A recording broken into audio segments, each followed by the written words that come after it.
Happy Wednesday, everybody. Welcome to Talk Wrestling here on NoDQ.com and, of course, YouTube.com/NoDQCW. Thank you all for watching the other day. We'll get to the XMB thing in just a moment. We're going to talk about that as the show goes on. This first question comes from Kesha Sugar Tits? Wow. I didn't know where to go with that one. Wow. From Miami, Florida. And of course, this person asked this question. What do you think about the Hulk Hogan Ultimate Warrior No Holds Twitter online feud? Are you Team Hogan or Team Warrior? You know, it's funny you asked that question, Kesha Sugar Tits. Tomorrow on Dad's on Wrestling, we're going to have a little bit more insight on the Hogan Warrior scenario, but I will say here and now that I am Team Hogan. Warrior has been stirring up so much nonsense and bullcrap since he left WWF years ago. I don't believe anything this guy says anymore. He's totally full of it, and I know I'm probably get a Damien Demento type response on the Warrior now, but he's full of shit. And I'm sure a lot of it is true. I'm sure a lot of it's not true, but it doesn't matter. It's stupid. Warrior's trying to leech onto Hogan like he did in 1990 and 91 to try to get a pop, try to get followers, try to get people liking him again. Who gives a shit about what Linda Hogan did? Who gives a shit about what Hulk Hogan did? Seriously, who gives a crap? I am pro Hogan in this one. I've been on Hogan's case a lot lately with TNA and things like that, but I am so pro Hulk this time around. Sorry, those of you Warrior fans out there, sorry. Let's see. This one's from More Dread. More Dread. There we go. More Dread 25 from Camelot, Massachusetts. Do you think the Warrior will be brought in as the next network rep? Do you think Mick Foley will reveal as the Raw general manager?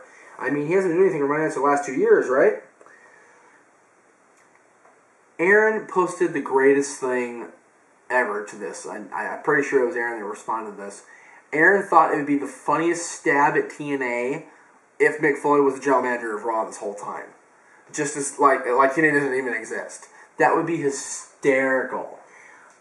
Personally, I don't think that Foley's going to do it, but if he does do it, I will laugh my ever-loving freckled ass off. I swear to God, it'll be hysterical, and I hope he does. Warrior as the network rep, probably not as likely. With Warrior and Hogan having a little pissing contest online, as JR called it.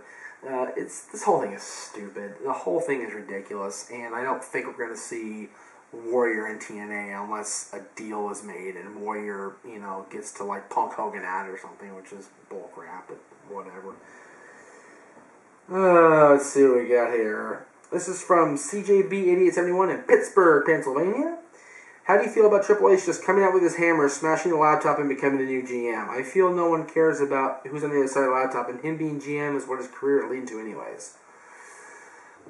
That's another thing that's been tossed around a lot, that Triple H would be the general manager, that he's been the one stirring the pot behind the scenes, and that's more likely than Mick Foley, I think. Triple H would make a good general manager of Raw now that his career is winding down, and we're only going to see him wrestle maybe next year WrestleMania against The Undertaker, or at SummerSlam against The Undertaker, whatever it may be. Triple H in that role would probably be really good, and I think he'll do a good job if he is signed up to do that. He's run the company before when he and Stephanie ran the show back in 99-2000. So, I say give him a shot. I think it'd work. I think it would.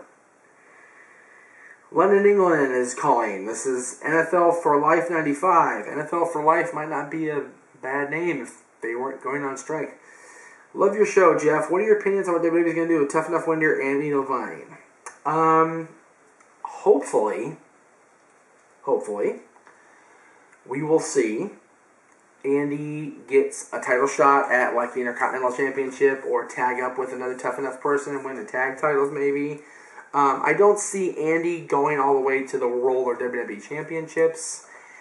He was not the top guy on that show. The top guy on that show was Martin, and Martin got hurt. And I think if Martin had not gotten hurt, it'd be a whole different scenario right now as far as the Tough Enough champion.